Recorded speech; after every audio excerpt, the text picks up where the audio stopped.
Tapos ito mga pare ko, yun, nasunog talaga yung truck. Ayan makikita nyo, matindi talaga yung pagkasunog nito ka ano. Yung pagkasunog nito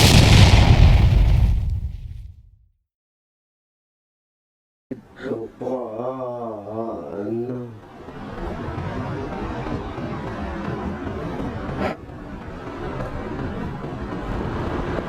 Kagabi ano yung pagkasunog, ang taas ng ano ng apoy siguro dahil wasak na wasak talaga yung yung truck sunog na sunog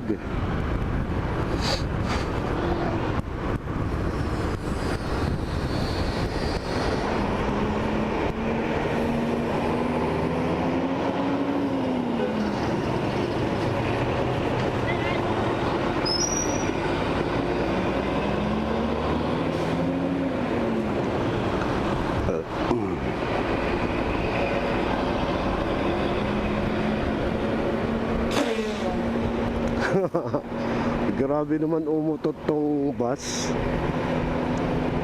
Ito talaga siya.